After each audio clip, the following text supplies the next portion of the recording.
Oke, di soal nomor 4 ini kita akan membahas mengenai derajat disosiasi atau harga alfa. Nah, pada soal ini ada 3 yang akan kita amati, yaitu pada pertanyaan A, B, dan juga pertanyaan C. Kita langsung saja mulai pembahasannya. Nah, pada soal nomor 4 ini kita mengetahui reaksi asosiasi asam asetat seperti berikut. CH3COOH akan bereaksi dengan CH3COO dan H+. Kemudian kita akan membuat awal reaksi dan juga setelah reaksi. Nah, kita misalkan konsentrasi awal dari reaksi itu dengan huruf C, seperti yang tertulis. Maka waktu awal ada ini cuma CH3COOH untuk yang ini. Kemudian dikala reaksi, maka yang tertulis adalah C dan dikalikan dengan derajat ionisasinya atau alfa di sini. Kenapa begitu? Karena kita mencari yang terionisasi. Kalau misalnya yang bagian ruas kiri, ruas kanan dari saya itu kita dikurangi. Kalau yang ruas kiri saya dikurangi. Ini sisanya adalah C dikalikan 1 min alfa, kemudian ini C alfa, ini C alfa. Ini bentuk lain dari C dikurangi C alfa. Kemudian untuk mencari apa yang dipertanyakan, kita analisis terlebih dahulu harga KA. Harga KA sendiri ini CH3COO dikalikan dengan H+ dibagi dengan CH3COO. Kemudian KA kita masukkan ini CH3COO, ini CH+, kemudian ini CH3COO. Kemudian ini sama dengan C kuadrat alfa kuadrat. Kita sama-sama coret C-nya sehingga menghasilkan, kita bisa dibilang ini sama dengan C alfa kuadrat. Kenapa harga ini min alfa ini tidak begitu? Karena ini untuk yang A-nya lebih kecil dari 1. Biasanya itu kurang dari 0,05 atau 5%. Nah, kenapa hal ini bisa terjadi? Di sini saya mencontohkan bahwa misal ini 1 dikurangi alfa, 1 dikurangi harga alfanya yang kurang dari 1 itu 0,003. Itu kalau misal kita kurangi hasilnya 0,997, ini bisa sama saja dengan 1. Sehingga kalau misal ini bernilai 1, maka hasilnya C alfa kuadrat. Kita masuk ke pembahasan yang dipertanyakan. Yang A ini adalah 1 kualitas asam asetat dengan Ka-nya 1 kali 10 pangkat min 5. Kemudian ini kita ketahui ditulis ulang saja untuk Ka-nya. Kita masih menggunakan rumus yang ini karena baru menghitung asam asetat tanpa tambahan apa-apa. Jadi kita masukkan ketika kita mencari derajat ionisasinya, ini kita pindah ruas sehingga rumusnya menjadi alfa sama dengan akar Ka dibagi dengan C. Kita masukkan ininya dan hasilnya adalah 0,0016. Jika persentase ini jadi 0,316. Untuk yang B itu 1 M asam asetat, tapi ada tambahan dari 0,1 M natrium asetat. Nah, ini CH3COOH atau asam asetat itu termasuk asam lemah. Kemudian ini ada NaCH3COO, di mana C terdiri dari Na plus dan CH3COO. Nah, antara asam lemah dan juga bertemu dengan basa konjugasinya, maka ini adalah larutan penyangga. Kita masukkan nilai Ka seperti ini. Kemudian kita akan mencari H+ dengan mengganti ruasnya dan masukkan nilai-nilainya sehingga didapatkan 1 kali 10 pangkat min 4. Nah, ketika sudah didapatkan harga H+, untuk mencari alfanya itu adalah H+ dibagi dengan CH3COOH. Kita masukkan angkanya dan didapatkan presentasinya sebesar 0,001 derajat. 0,001%. Kemudian pertanyaan nomor 3 yaitu atau yang opsi mengapa hasil dari A dan B itu berbeda? Jawabannya adalah karena pada situasi A ini tuh terjadi disosiasi bebas di mana hanya dipengaruhi oleh Ka dan C. Sedangkan pada B ini sudah ada penambahan NaCH3COO, di mana dia juga mengubah CH3COO dan menjadikan CH3COO-nya lebih banyak karena sudah ada dari CH3COO kemudian aktif dari NaCH3COO. Nah, ini menjadikan CH3COO-nya semakin banyak dan alfanya atau derajat asosiasinya menjadi semakin banyak.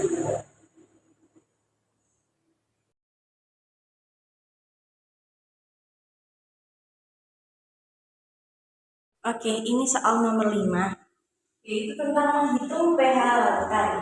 Yang pertama, yang A, itu ada 75 ml HCl 0,01 M ditambah 50 ml HNO3 0,5 M yang merupakan HCl itu asam kuat, HNO3 asam kuat. Kita akan menghitung dari molnya terlebih dahulu.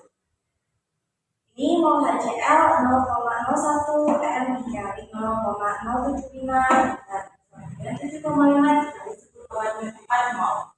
Untuk mol HNO3 ini antara konsentrasi dan juga volumenya dikalikan dan didapatkan hasil 2,5 dikali 10,3 mol.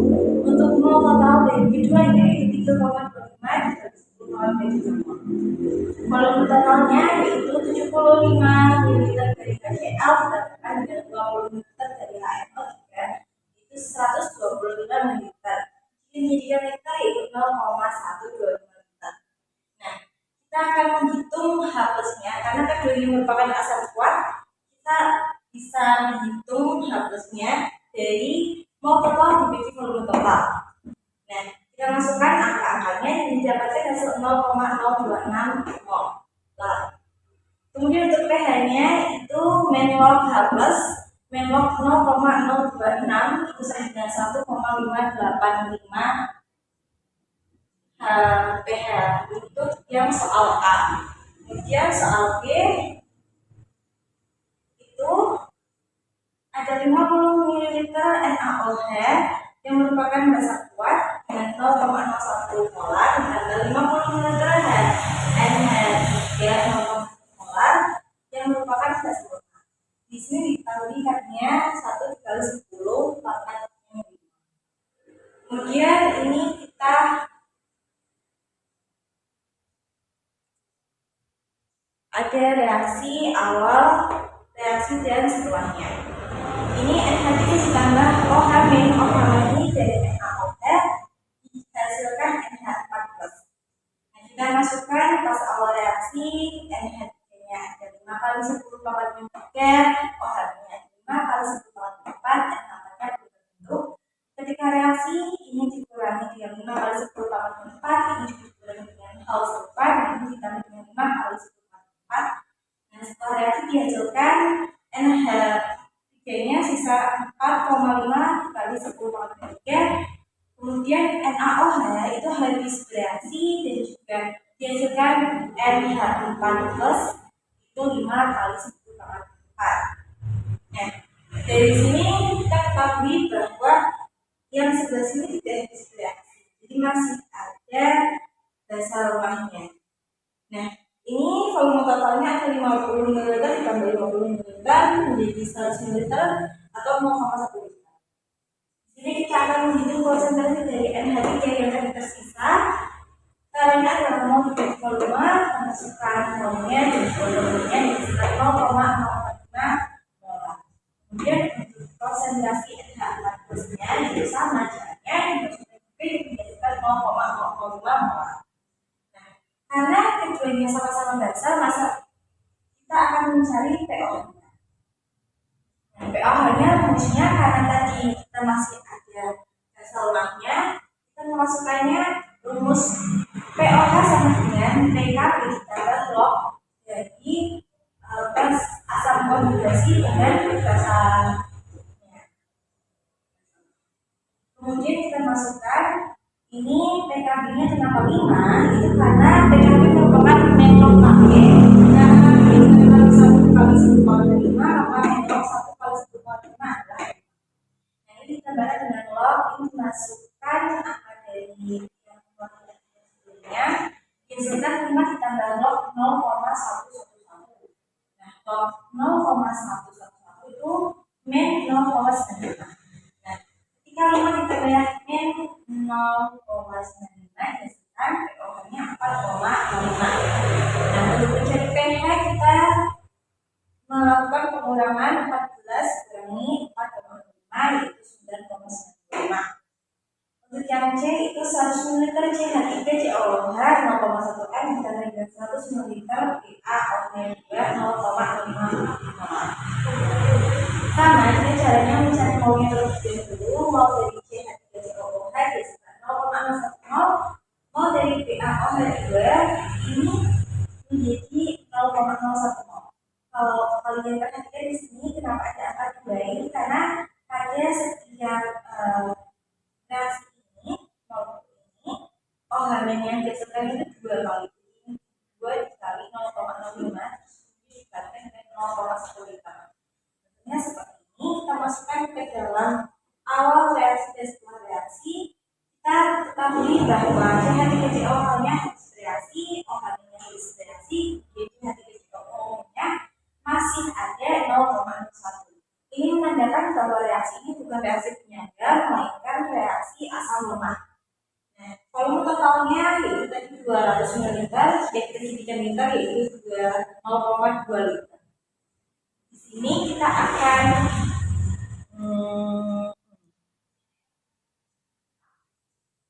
menghitung konsentrasi CH3COOH. Caranya yaitu mol dibagi volume, hasilnya 0,05 molar.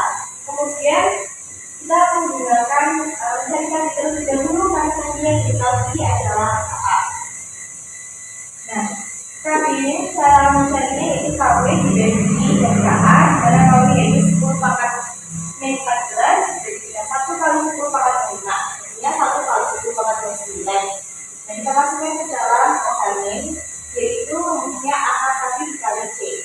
Kita masukkan akarnya, untuk sini kita masukkan akar ini, kemudian dihasilkan 5 dikali 10 pangkat min 11 akar kuadrat, yaitu 7,1 kali 10 pangkat min 5. Untuk pOH-nya itu menolak dari OH-nya, jadi artinya 5,15, pH-nya 14 kurangi 5,15 itu 8,85. Apa itu?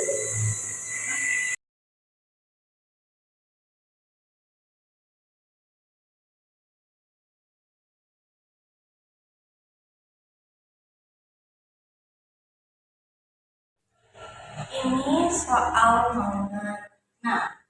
Ini tadi volume asam fermiat atau HCOOH itu 120 ml, kemudian konsentrasinya itu 0,1 molar. Kemudian volume kalsium fermiat atau CaHCOOH itu 75 ml dengan konsentrasinya 0,1 molar. Yang A itu pertanyaannya, apakah campuran tersebut membentuk penyangga? Jawabannya iya. Kedua campuran itu membentuk penyangga atau buffer itu karena dari asam fermiat HCOOH itu merupakan asam lemah. Dia bertemu dengan kalsium fermiat CaHCOOH, yang mana CaHCOOH ini bisa membentuk Ca2+ ditambah HCOOH. HCOOH ini adalah basa konjugasi dari HCOOH, sehingga kedua campuran itu membentuk penyangga. Yang B itu pH-nya berapa? Nah, untuk mencari pH pertama kita mencari mol dari HCOOH terlebih dahulu, dihasilkan 12 milimol. Kemudian mol dari ini HCOOH yang didapatkan dari kalsium fermiat itu ada 7,5 mol dikali 2. Kenapa dikali 2? Karena dari kalsium fermiat itu memasukkan HCOOH sebanyak 2 kali, itu 15 milimol. Untuk volume totalnya itu 120 ditambah 75 menghasilkan 195 ml. Nah, ini adalah konsentrasi yang kita cari untuk HCOOH itu 12 bagi 195, hasilnya 0,06154 molar. Kemudian untuk HCOOH-nya itu 15 bagi 195 dihasilkan 0,07692 molar. Kita menghitung pH, rumusnya pKa ditambah log dari basa konjugasi dibagi dengan asam lemahnya. Kemudian kita masukkan main log dari KA. KA ini kita sudah ketahui 2 kali 10 pangkat 25. Kita masukkan, kemudian ditambahkan log dari nilai-nilai yang tadi kita sudah cari. Kita masukkan, kemudian kita hitung pada pangkat 11 ini, yaitu main log 2 kali 10 pangkat 25 ini dijadikan 4,7 ditambah log dari ini, pembagian ini itu 1,25. Jadi 4,7 ditambah log dari 1,25 itu 0,096. Nah, jika ditambah dihasilkan 4,796 atau bisa kita bulatkan menjadi 4,8. Yang C itu pertanyaannya pH setelah ditambahkan 1 ml CaO2 0,1 molar. Kita cari molnya terlebih dahulu. Ini dihasilkan 0,1 min 0, kemudian 0 yang dari 0 dari 0 dari ini jadi CaO2 karena 2 kali mengembalikan 2 jadi 0 yang ini. Jadi 2 kali 0,1 itu 0,2 gitu. Nah, ketika ada penambahan OH lagi, itu akan berarti dengan HCOOH membentuk HCOO- ditambah 2. Nah, kita masukkan awal reaksi dan setelah reaksi. Untuk awalnya OH-nya itu 0,2 sama segini, kemudian untuk HCOOH-nya 12. Itu diketahui dari sini ya, yang tadi soal B. Nah, ini 12, kemudian yang HCOO-nya itu 15, sama diketahui dari yang soal B juga.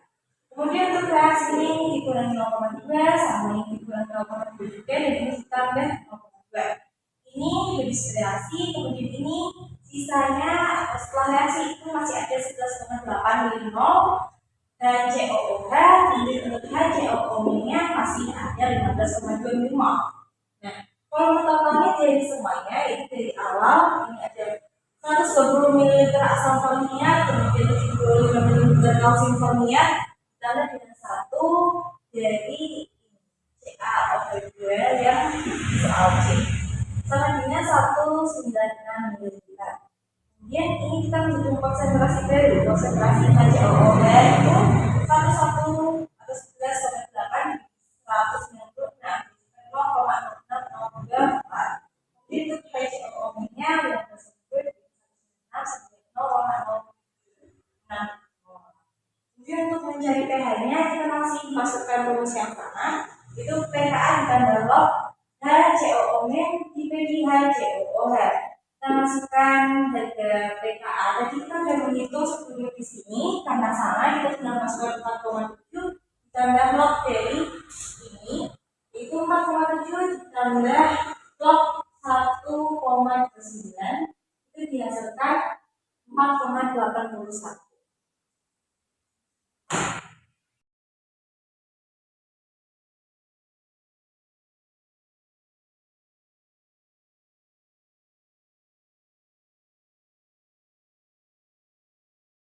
Oke, pada soal nomor 7 ini kita tulis diketahuinya dulu ada volume AgNO3 yaitu 100 ml atau 0,1 liter.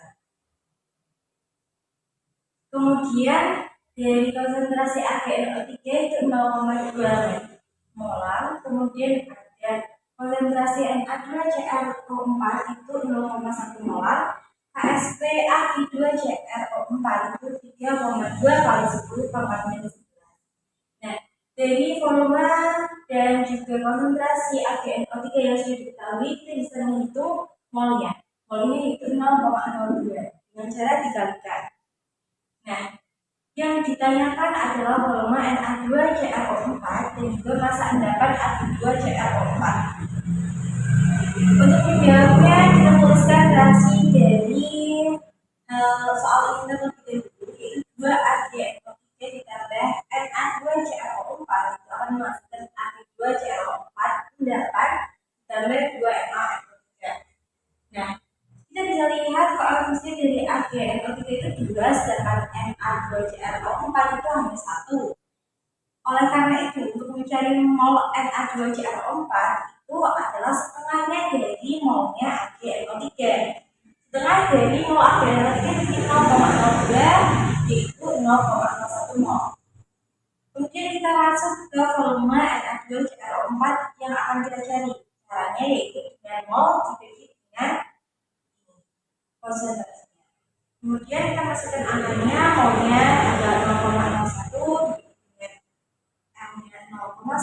dihasilkan 0,1 liter atau 100 ml untuk volume NH2CR4. Kemudian untuk mencari massa endapan Ag2CR4, kita mencari FR Ag2CR4 terlebih dahulu. Caranya yaitu dengan masing-masing ini dikalikan AR-nya. Ini 2Ag berarti 2 dikali 108 ditambah dengan CR itu 52, itu dikali, kemudian dikalikan 4 kali O itu 4 kali 16, dihasilkan 3,2 gram per mol. Kemudian untuk mencari massa itu rumusnya mol dikali MR, maka kita masukkan angkanya. Angkanya tadi sudah kita cari, didapatkan 0,01 dikali MR-nya kita sudah cari 332, maka untuk massa endapannya itu 3,32 gram.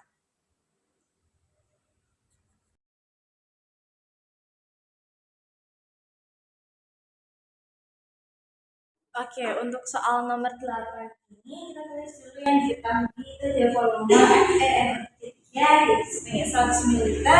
Kemudian ada konsentrasinya sekitar 0,5 molar. Kemudian volume K2S 100 ml dengan konsentrasinya 1 molar. Suhunya diketahui 27 derajat Celcius dengan tekanan pada air murni itu 1 atm, KP-nya 0,5 dan KS-nya 1,8. AR diketahui pada N itu 56, S itu 32, O itu 16, dan K itu 39. Nah, ini yang bereaksi itu ada FeNO3 dan juga K2S. Nah, ini merupakan keduanya sama-sama elektrolit kuat. Sebelum untuk menjawab soal ABG-nya, kita harus menghitung mol dan partikel ion total terlebih dahulu. Untuk FeNO3 ini molnya didapatkan hasil 0,05 mol. Kemudian ini kita perinci yang hasil asosiasi Fe3+ itu sama 0,05 mol.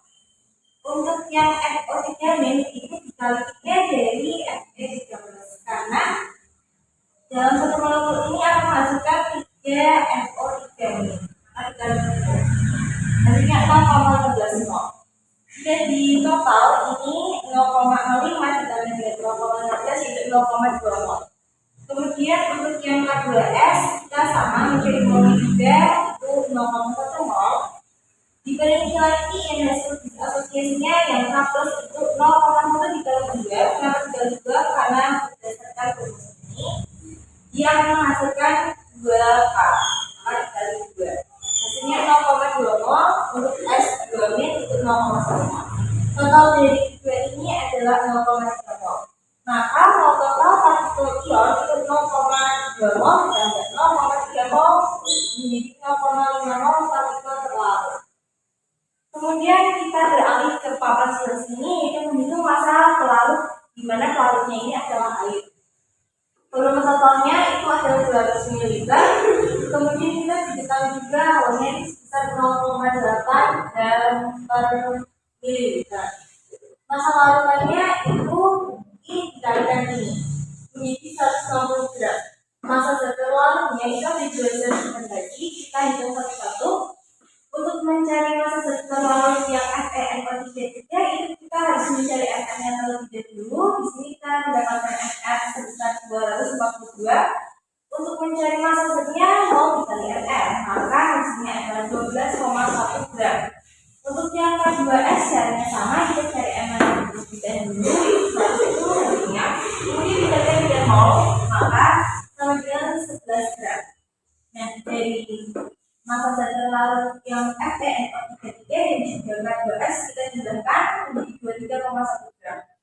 Nah, massa larut atau airnya itu merupakan massa larutan yang tadi 160 dikurangi dengan massa zat larut. Jadi 160 dikurangi 23,1 hasilnya 136,9 gram. Nah, kita masuk untuk menjawab soal yang A itu kita disuruh mencari tekanan uap campuran atau P. Nah, ini rumusnya delta P itu sama dengan fraksi mol terlarut dikali dengan P0 atau tadi yang sudah kita ketahui satu atm ya, dikali dengan ini I atau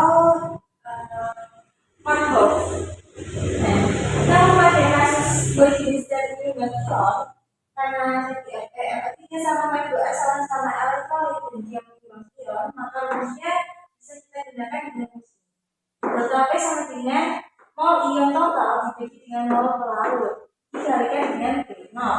Nah, kita masukkan angkanya. Kita udah tahu M ion totalnya tadi 0,5. M plus ini kita hitung. Jadi caranya yaitu massa air dibagi dengan MN air. Massa air kita sudah ketahui di sini. Terus MN air adalah 18, dihasilkan 7,6. Kita masukkan ke sini dan dihasilkan untuk delta P-nya adalah 0,05 km/m. Yang kita cari adalah P. Rumus P-nya adalah P0 dikurangi dengan delta P. Maka 1 dikurangi 0,0657 dengan 0,9343. Untuk yang B, kita beralih ke sebelah sana. Ya, ini B kita mencari campuran atau TB.